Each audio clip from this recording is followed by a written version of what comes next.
আমার চ্যানেলে প্রত্যেককেই ওয়েলকাম। আজকে আমরা ক্লাস 10-এর ইংরেজি বইয়ের প্রথম গল্পটি পড়ব, যার নাম ফাদার্স হেল্প, যেটি লিখেছেন আর.কে.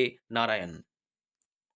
এই গল্পের মেন ক্যারেক্টার অর্থাৎ প্রধান চরিত্র যে আছে সে হচ্ছে একটি ছেলে, স্কুল গোয়িং বয়। সে স্কুলে যাওয়া একটি ছেলে, যার নাম হচ্ছে স্বামীনাথন।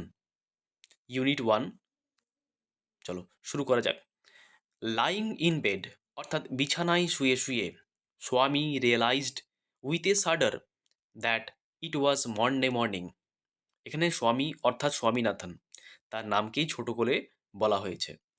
সে যখন এটা অনুভব করে যে আজকে সোমবারের সকাল, তখন তার শরীরে একটা কম্পন সে অনুভব করে। এই যে কম্পন অনুভব করাটা, এটা কিন্তু তার একটা খারাপ লাগার বিষয়। It looked as though only a moment ago it was Friday.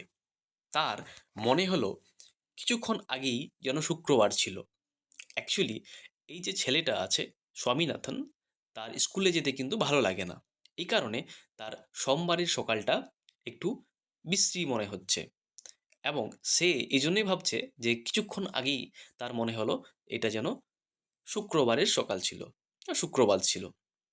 Already Monday was here, ইতিমধ্যেই মন্ডে চলে এসেছে। He hoped he did not have to go to school. তাহলে তার আশা ছিল কি, যে সে স্কুলে যাবে না, কিন্তু যেহেতু আজ সোমবার, তাহলে তাকে স্কুলে যেতে হবে। অ্যাট 9 o'clock, সময়টা যখন সকাল 9টা, Swaminathan wailed, I have a headache. Swaminathan একটু কাঁদুনে সুরেই বলল যে আমার মাথা ব্যথা করছে। এটি সে তার মাকে বলছে। তখন এই কথাটা তার মা শুনে তাকে সাজেস্ট করছে কি দেখো, মাদার জেনারাসলি সাজেস্টেড দ্যাট, তার মা তাকে প্রস্তাব দেয়, স্বামী মাইট স্টে অ্যাট হোম, স্বামী আজকে বাড়িতেই থাকবে, এটা তার মা বলছে। অ্যাট 9:30, তারপর সময় যখন 9:30 হয় সকালবেলা, when he ought to have been in the school prayer hall, 9:30টার সময় তাদের প্রত্যেককেই স্কুলের প্রেয়ার হলে থাকা দরকার ছিল। কিন্তু কি হচ্ছে দেখো, স্বামী was lying on the bench in mother's room. সেই মুহূর্তে সেই দিন 9:30টার সময় সে তার মায়ের রুমের বেঞ্চে শুয়ে আছে। এরপর তার বাবা আসছেন, তার বাবা তাকে জিজ্ঞাসা করছেন, father asked him, have you no school today, আজকে কি তোমার স্কুল নেই? তারপর স্বামী রিপ্লাইড করছে, হ্যাডেক, স্বামী রিপ্লাইড, মাথা ব্যথা করছে আমার, এটা স্বামী বলে। Nonsense, dress up and go. এবার এই যে কথাটা সে বলল যে মাথা ব্যথা করছে, এটা তার বাবার বোঝা গেল না। তার বাবা বলছে যে এটা একটা বাজে কথা, যে তুমি কেন বলছো যে তোমার মাথা ব্যথা করছে? তোমাকে কি করতে হবে? ড্রেস আপ, অর্থাৎ পোশাক পরতে হবে, ইউনিফর্ম পরতে হবে স্কুলের, অ্যান্ড গো, এবং স্কুলে যেতে হবে।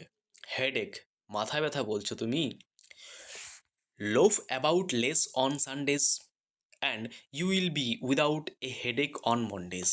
এই কথাটা তার বাবা, স্বামীর বাবা স্বামীকে বলছে যে রবিবারগুলিতে তোমাকে কি করতে হবে, একটু ঘোরাঘুরি কম করতে হবে, তাহলে দেখবে সোমবারে তোমার আর কোনো মাথা ব্যথা থাকবে না। এখানে দেখো একটা ওয়ার্ড আছে লোভ। লোভ কথা অর্থ হচ্ছে কি, ঘুরে বেড়ানো। এটার আরও মিনিং হয় অলসভাবে সময় কাটানো। এই কথাটি শুনে স্বামী বলছে কি দেখো, স্বামী new how strict his father could be. এখানে স্বামী বুঝতে পারল যে তার বাবা কিন্তু কঠিন মনের মানুষ, তিনি কিন্তু সরল নয় তার মায়ের মতো। So he changed his tactics, তাই সে তার কৌশল পরিবর্তন করলো। কৌশল পরিবর্তন করে কি বলছে দেখো, I can not go so late to the class. এখন সে বলছে আমি দেরি করে ক্লাসে যেতে পারবো না। তারপর দেখো তার বাবা বলছেন, ইউ উইল হ্যাভ টু, অর্থাৎ তোমাকে যেতে হবে, তোমাকে স্কুলে যেতে হবে। It is your own fault. এই যে তুমি দেরি করেছো, এটা তোমার নিজের ভুলের জন্য হয়েছে। What will the teacher think if I go so late? আমি যদি এখন দেরি করে স্কুলে যাই, তাহলে শিক্ষক মহাশয় কি ভাববেন? এটা স্বামীনাথন বলছে। Tell him you had a headache and so are late.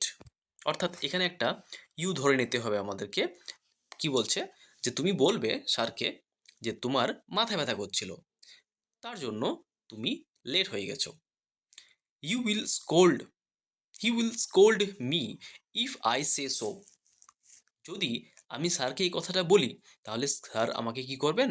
বকাবকি করবেন। স্কোল্ড কথার অর্থ হচ্ছে বকাবকি করা, ধমক দেওয়া। Will he? Let us see. তাই নাকি? চলো দেখা যাক। What is his name? তার নাম কি? এখানে দেখো, স্বামীকে জিজ্ঞাসা করা হচ্ছে যে তোমাদের যে ক্লাস টিচার আছেন তার কি নাম? তখন স্বামী উত্তর দিচ্ছে স্যামুয়েল। তাদের ক্লাস টিচারের কি নাম? Samuel. Does he always scold the students?